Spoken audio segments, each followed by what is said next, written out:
दोस्तों, सबसे पहले क्रांतिकारी जय भीम, नमो बुद्धाय। आज मैं आप सबों के बीच बाबा साहब भीमराव अंबेडकर की मेरी कहानी, मेरी जुबानी आप सबों के बीच मैं बताने जा रहा हूँ, जो कि बाबा साहब की कहानी, उन्हीं के जुबानी मैं आप सबों के बीच बताने जा रहा हूँ। तो दोस्तों, हमें आशा और विश्वास है आप लोग इस एपिसोड को बहुत अच्छा प्यार देंगे। और मैं आपसे एक गुजारिश और करना चाहता हूँ, आप इस चैनल को सब्सक्राइब करेंगे, शेयर करेंगे, जिससे कि सभी बहुजनों को बाबा साहब भीमराव अंबेडकर के बारे में अधिक से अधिक जानकारी मिल सके कि बाबा साहब को कितना कष्ट हुआ था हम लोगों के लिए इतना बड़ा संविधान बनाने में, और किस प्रकार से इस कष्ट को झेला होगा बाबा साहब अंबेडकर ने। तो दोस्तों, तो चलिए शुरू करते हैं।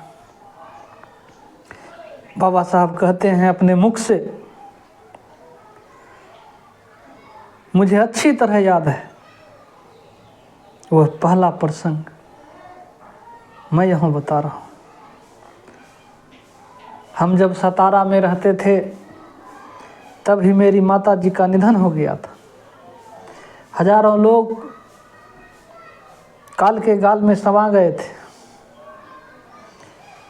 मेरे पिताजी नौकरी के लिए सतारा जिले के खटौल तहसील में कोरे गांव गए थे।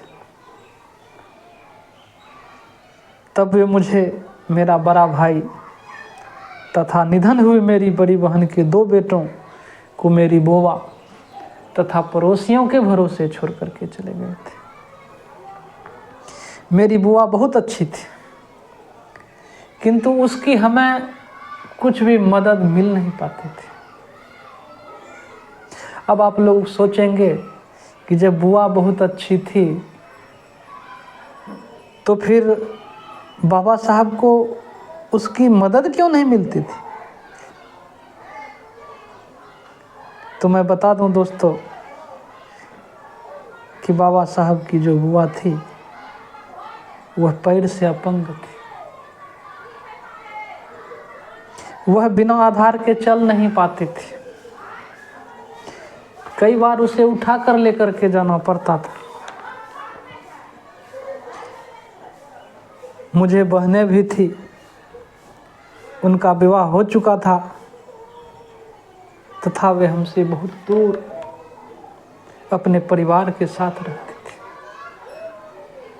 बाबा साहब कहते हैं हमारे लिए भोजन बनाना एक समस्या थी। हम 4 बच्चे पढ़ने के लिए स्कूल जाते थे, परंतु फिर वही समस्या आ जाती थी, खाना कैसे बनेगा। फिर हम सोचते थे कि चलो रोटी ना सही, पुलाव तो हम बना ही सकते हैं। तो हम पुलाव बना करके ही जो है खाया करते थे। सन 1901 की घटना है। मुंबई सरकार ने अकालग्रस्त लोगों के रोजगार हेतु तालाब खुदाई का काम शुरू किया था। हमसे मिलने के लिए उन्हें सतारा आना संभव नहीं था, अतः उन्होंने पत्र लिखा कि गर्मी की छुट्टी में तुम्हें कोरेगांव आना चाहिए। वह पत्र पढ़कर हम सब बच्चों को अति आनंद मिला, अति आनंद हुआ, कारण तब तक हम में से किसी ने भी रेलगाड़ी नहीं देखी थी। तो बच्चों की छोटी सी आवाज़ रेलगाड़ी की जगह लेरगाड़ी भी बोला करते थे। बाबा साहब कहते हैं हम लोगों में से किसी बच्चे ने उस समय रेलगाड़ी नहीं देखी थी। यह घटना 1901 ईस्वी की। तो जैसे ही यह सूचना हमें मिली, पत्र मिला पिताजी का, तो हम लोग जो है खुशी से नाचने लगे। हमने जाने के लिए जोरदार तैयारी शुरू कर दी। इस यात्रा के लिए अंग्रेजी बनावट के कमीज, रंग बिरंगी टोपियां, नए जूते, रेशमी धोती खरीदी की थी। मेरे पिताजी ने सफर की पूरी जानकारी दी थी। पत्र में लिखा था कि जब भी तुम वहां से निकलोगे तो इसकी पूर्व सूचना मुझे दे दो, मैं तुम लोगों को लेने के लिए स्टेशन पर चपरासी भेज दूंगा। तो दोस्तों, बाबा साहब को उनके पिताजी के द्वारा पत्र भेजा जाता है और बाबा साहब को कहते हैं कि तुम लोग जब आओगे तो मुझे ज़रूर सूचना दे देना, तो मैं तुम लोगों को जो है स्टेशन पर लेने के लिए चपरासी को भेज दूँगा, तो तुम लोगों को कोई कठिनाई नहीं होगी।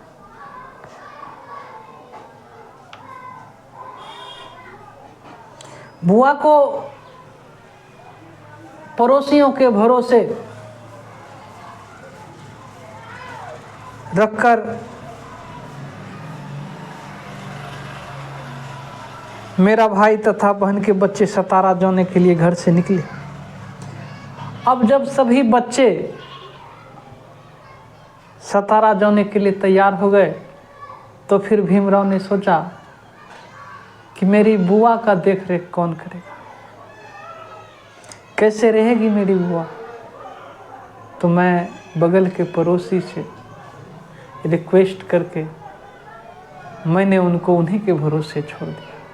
बोला कि थोड़ा इसका ख्याल रखना जब तक मैं ना आ जाऊं।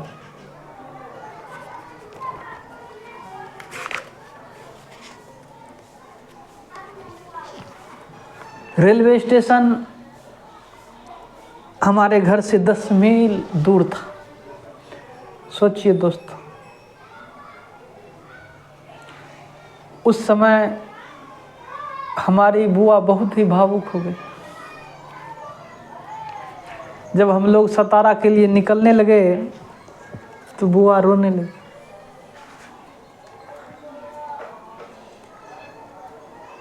हमें दुख था कि हम बुआ को साथ नहीं ले जा रहे थे, लेकिन क्या करें, हम भी मजबूर थे। हम लोग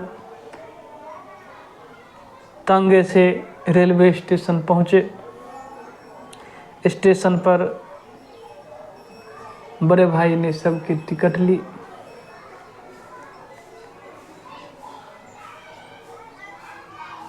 वो मुझे सभी को 2-2 आने यात्रा खर्च दिया। 2-2 आना जो है सबको क्या दिया, रास्ता का खर्चा दे दिया। 2-2 आना मिलने के बावजूद हमें बहुत खुशी था, मैं बहुत खुश था कि हम लोगों को 2-2 आना रुपया मिला है। हम बहुत हंसी मजाक करने लगे। हमने नींबू शरबत पिया। थोड़े समय के बाद रेलगाड़ी सीटी बजाते हुए स्टेशन पर आ रुकी। हम लोग भी बहुत उत्साहित थे, उत्सुक थे रेलगाड़ी पर चढ़ने के लिए।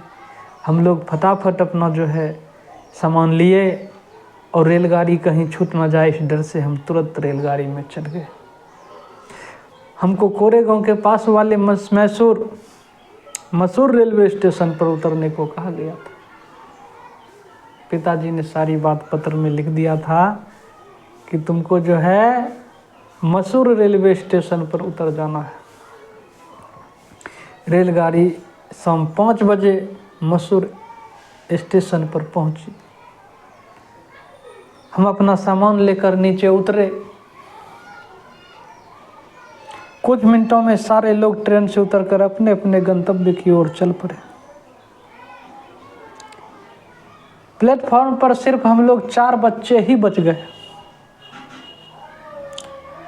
प्लेटफॉर्म पर हम अपने पिताजी का या चपरासी की पत्र के अनुसार राह देख रहे थे।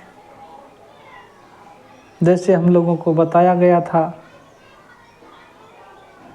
पिताजी ने कहा था कि हम तुम लोगों के लिए जो है रेलवे स्टेशन पर चपरासी भेज देंगे। बहुत देर तक राह देखने के बावजूद भी कोई वहाँ चपरासी नहीं आया, ना ही पिताजी आए। 1 घंटे पश्चात स्टेशन मास्टर ने हमारे पास आकर पूछताछ की और टिकट मांगने लगा। हमने टिकटें दिखाई। तब उसने पूछा, तुम यहाँ पर क्यों रुके हुए हो? तो हमने कहा, हम पिताजी या चपरासी की राह देख रहे हैं तथा हमको कोरेगांव जाना है। अब कोरेगांव कैसे जाएं? हमको यह मालूम नहीं है। हमारी पोशाक से तथा हमारी बातचीत से कोई पहचान नहीं सकता था कि हम अछूत के बच्चे हैं।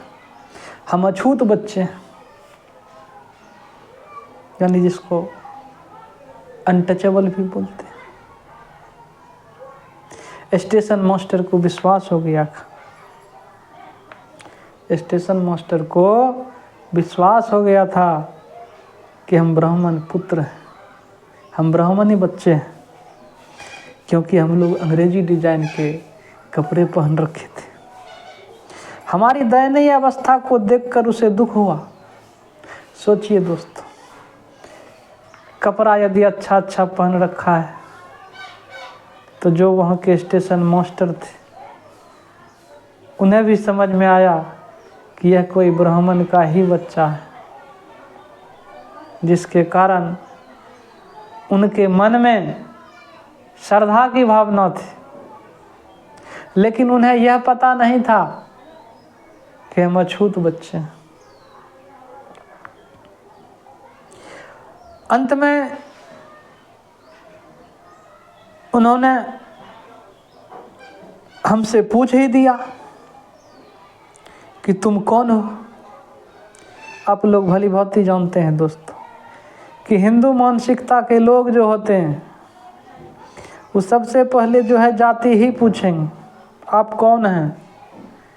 तो आप यदि नाम बिना सरनेम के बता दीजिए तो उन लोगों के द्वारा फिर पूछा जाएगा आपके पिताजी का क्या नाम है। यदि पिताजी के नाम में भी सरनेम नहीं है तो लास्ट में वह खोल करके पूछने लगा, भाई तुम किस जाति के हो। तो ये स्थिति थी। तो बाबा साहब बिना संकोच के तुरंत जवाब दे दिया, हम महार हैं।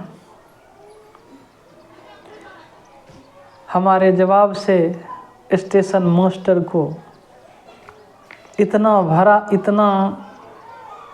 भरा पड़ा झटका लगा, इतना बड़ा झटका लगा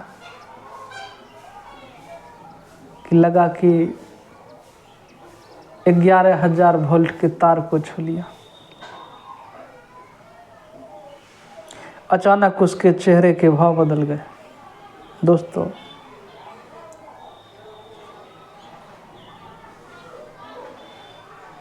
कि कुछ ही सेकंड में उस स्टेशन मास्टर का भाव ही बदल गया। जैसे मैंने कहा मैं महार हूँ तो उसका रंग ही फीका हो गया। हमारा जवाब सुनते ही स्टेशन मास्टर कार्यालय की ओर चला गया। मेरे तरफ जो है मुड़कर भी नहीं देखा।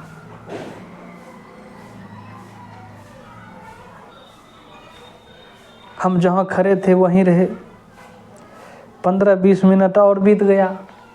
सूर्यास्त होने को है, शाम होने को है, किंतु न पिताजी आए और न ही चपरासी आए। और तो और स्टेशन मास्टर भी हमें छोड़ करके वहाँ से चला गया। हम डर गए थे, सभी बच्चे थे। सफ़र की शुरुआत का हमारा आनंद और उत्साह अब निराशा में बदल गया। हम लोग मायूस हो गए, चिंता करने लगे। दिल के अंदर डर सा समा गया कि अब हम लोग क्या करें। लगभग आधा घंटे के बाद स्टेशन मास्टर फिर आया तथा उसने पूछा, तुमने अब क्या सोचा है? हमने कहा, यदि हमको बैलगाड़ी किराए से मिली तो हम कोरेगांव चले जाएंगे। वहाँ किराए की अनेक बैलगाड़ी थी,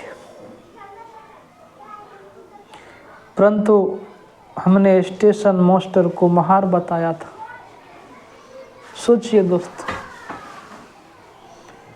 बाबा साहब भीमराव अम्बेडकर ने अपनी जाति स्टेशन मास्टर को बता दिया था।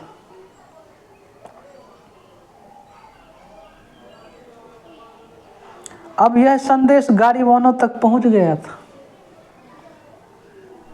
अतः अछूतों को बैलगाड़ी में बैठाकर कोई अशुद्ध होने के लिए तैयार नहीं था।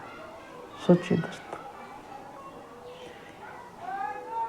किसी मानव के बैठने से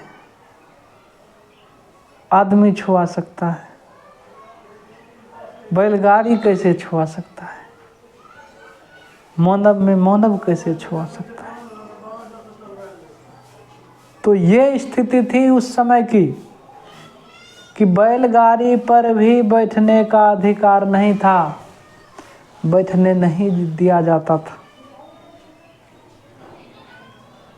ये मैं नहीं बता रहा हूँ, ये बाबा साहब भीमराव अम्बेडकर ने अपने मेरी कहानी मेरी जुबानी के रूप में अपने हाथों से लिख कर गए हैं।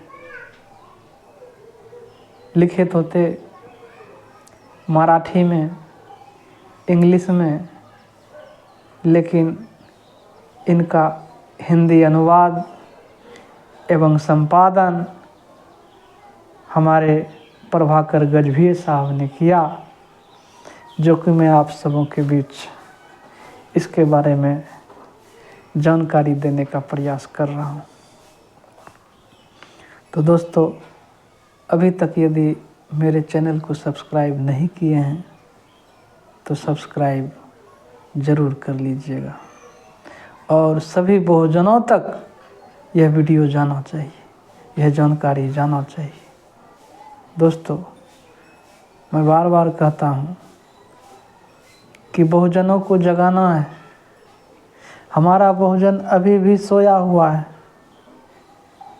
अभी भी पाखंड के चक्कर में डूबा हुआ है और पाखंडवाद के दलदल से उन्हें निकालना है। और इसके लिए आप लोग हमें सपोर्ट कीजिए। मैं इनके लिए हमेशा तैयार हूँ और तैयार रहूँगा। मैं हमेशा इसकी आवाज़ उठाने का प्रयास कर रहा हूँ और जन जन तक पहुँचाने का कार्य कर रहा हूँ। तो अब दोस्तों आगे बढ़ते हैं।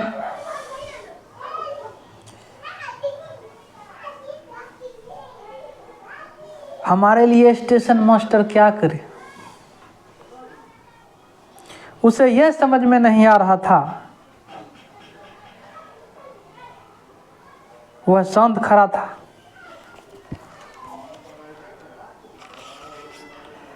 अचानक उसके मन में एक विचार आया। वो उसने हमसे पूछा। स्टेशन मास्टर खड़ा था, उसको समझ में नहीं आ रहा था हम क्या करें। यह बच्चा जो यहाँ खड़ा है यह कहाँ जाएगा, कैसे जाएगा। तब उसने हम लोगों से पूछा, सुनो सुनो, तुम ये सभी बच्चों क्या तुमको बैलगाड़ी हाँकने आती है? कुछ तो मार्ग निकले। इस उद्देश्य से हमने कहा हाँ, हम बैलगाड़ी हाँकने जानते हैं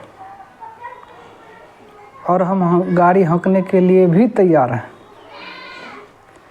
वह गाड़ी वालों के पास गया तथा बोला, तुमको 2 गुना किराया मिलेगा तथा वे गाड़ी खुद हाँकेंगे। तुम जाने को तैयार हो? अवसर का लाभ उठाते हुए एक गाड़ीवान तैयार हुआ। वह स्वयं पैदल चलकर और पवित्र होने से बचने वाला था। कहने का मतलब दोस्तों ये कि वह गाड़ी वाला भी जो है अपने आप को अछूत से जो है बचने के लिए गाड़ी पर नहीं चढ़ा, पैदल जा रहा था। बाबा साहब कहते हैं हमारी यात्रा जब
इसका बचा हुआ भाग वीडियो नंबर 3 पर देखेंगे। और हम सभी बहुजनों से निवेदन करते हैं, अनुरोध करते हैं, आप इस चैनल को सब्सक्राइब करेंगे और ज़्यादा से ज़्यादा बहुजनों तक शेयर करेंगे। तब तक के लिए जय भीम, नमो बुद्धाय।